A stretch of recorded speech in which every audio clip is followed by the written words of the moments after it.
Hello everyone. पिछले video में आपने जाना वांडा के बारे में, जो कि अपने क्लासमेट्स के से झूठ बोलती है और सबके मजाक का निशाना बनती है। साथ ही आपने ये भी जाना कि पेगी और मैडी वांडा के बारे में क्या सोचते हैं। आज के वीडियो में आप जानेंगे कि क्या वांडा का झूठ पकड़ा जाएगा या पेगी और मैडी की राय बदलेगी वांडा के लिए। तो वीडियो शुरू करने से पहले ब्रेन ब्लूमर पर आप सभी का स्वागत। वीडियो पसंद आए तो लाइक और सब्सक्राइब ज़रूर करें। अब कहानी में बढ़ते हैं आगे। आज भी पेगी और मैडी स्कूल के लिए लेट हैं, लेकिन मैडी खुश है कि कम से कम आज वांडा का मजाक नहीं उड़ाया गया। आज पढ़ाई में भी मैडी का मन नहीं लग रहा था और वो सोच रही थी कि काश वो पेगी को एक नोट लिखकर ये कह पाती कि हे पेगी, चलो अब वांडा से ये पूछना बंद कर दें कि उसके पास कितनी ड्रेसेस हैं। ऐसा वो लिखना इसलिए चाहती थी क्योंकि पेगी से ये बात कहने की हिम्मत मैडी में नहीं। क्लास ख़त्म होने पर वो नोट लिखना शुरू भी कर देती है कि अचानक ये सोचकर कांप जाती है कि अब स्कूल में वांडा की जगह वो खुद पेगी और बाकी लड़कियों के लिए मजाक का नया शिकार बन गई है। पेगी उससे पूछ सकती है कि ये जो ड्रेस उसने पहनी है वो कहाँ से ली, और उसे कहना पड़ेगा कि ये पेगी की ही पुरानी ड्रेस है जिसे मैडी की माँ ने इस तरह से ट्रिम कर दिया है कि रूम नंबर 13 में कोई उस ड्रेस को पहचान न सके। अब उसे लगता है कि काश पेगी खुद ही वांडा का मजाक उड़ाना बंद कर दे। फिर वो कागज़ को फाड़ डालती है। पेगी मैडी की बेस्ट फ्रेंड है जिसे पूरे क्लास में सभी पसंद करते हैं और उसके साथ मैडी कुछ भी गलत नहीं कर सकती। रहा सवाल वांडा का, वो तो बॉगिंस हाइट से आती है, स्कूल में अकेली खड़ी रहती है, किसी से 100 ड्रेसेस के अलावा कुछ कहती भी नहीं। मैडी को याद है उसने अपनी पेल ब्लू और ग्रीन रेड ड्रेस के बारे में बताया था, तो लड़कियों ने ये कहकर उसे छेड़ा था कि ऐसी ड्रेस में तो वो क्रिसमस ट्री लगेगी। वांडा की ड्रेसेस के बारे में सोचते हुए मैडी ये भी सोचने लगी कि इस बार ड्राइंग कंपटीशन कौन जीतेगा, क्योंकि लड़कियों को ड्रेसेस डिज़ाइन करनी थी और लड़कों को मोटर बोट। संभव था लड़कियों में पेगी ही जीतती। क्लास में पेगी की ड्राइंग सबसे अच्छी थी, सबको यही लगता था।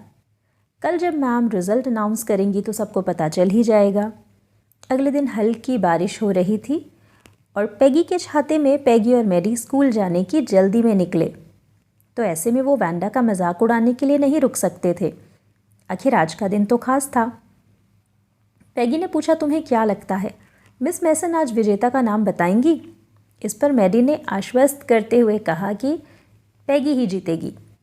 आशा से भरे वो जैसे ही क्लास में पहुँचे चौंक गए, क्योंकि पूरी क्लास में खिड़कियों पर चित्र ही चित्र थे, एक से एक रंगों से भरे, सभी बढ़िया रैपिंग पेपर्स पर बनाए हुए चित्र, लगभग 100 चित्र, सभी लाइन से टंगे हुए।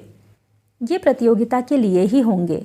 हर कोई रुककर उन्हें देख रहा था और तारीफ कर रहा था। सभी बच्चों के आते ही मिस मैसन ने विजेता का नाम बताया। लड़कों में जैक बेगल्स जीता था, जिसका चित्र रूम नंबर 12 में बाकी लड़कों के चित्रों के साथ प्रदर्शित किया गया था। जहाँ तक लड़कियों का सवाल है तो लड़कियों ने 1 या 2 चित्र दिए थे, पर एक लड़की को खुद पर गर्व होना चाहिए, ऐसा मिस मैसन ने बताया, क्योंकि उसने पूरे 100 चित्र जमा किए थे, सभी सुंदर, सभी अलग।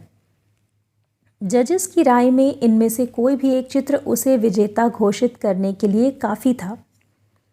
मिस मैसन ने यह भी कहा कि मुझे ये कहते हुए बहुत खुशी हो रही है कि वांडा पेट्रॉन्स की लड़कियों में विजेता है। दुख की बात है कि वांडा कुछ दिनों से एब्सेंट है और आपकी तालियां सुनने के लिए यहाँ नहीं है। हम उम्मीद करते हैं कि कल वो आ जाएगी। अब आप सभी शांति से ये सुंदर चित्र देखें। अचानक ही बच्चों ने ज़ोर ज़ोर से तालियां बजाना शुरू कर दी, ज़मीन पर पैर पटके मुंह में उंगली रखकर सीटियां बजाईं, जबकि उन्हें ड्रेसेस में कोई रुचि नहीं थी। मैडी ने धीरे से कहा, हे पैग, वो देखो, वही नीली ड्रेस जिसके बारे में उसने बताया था, कितनी सुंदर है ना? पैगी बोली, हाँ, और वो रही हरी वाली, गज़ब, और मुझे लगता था मुझे ड्राइंग करना आता है। इसका मतलब पैगी को भी वांडा की ड्रेसेस बेहद पसंद आई। तो ये भाग यहीं ख़त्म होता है, लेकिन अगले भाग में आप जानेंगे कि अगले दिन स्कूल आने पर वांडा को कैसा लगा क्या लड़कियों का व्यवहार उसके लिए बदल गया? कहानी का कौन सा भाग आपको अच्छा लगा, ये भी कमेंट करके ज़रूर बताएं। Hope you like the video. Keep learning and have fun. Thanks for watching.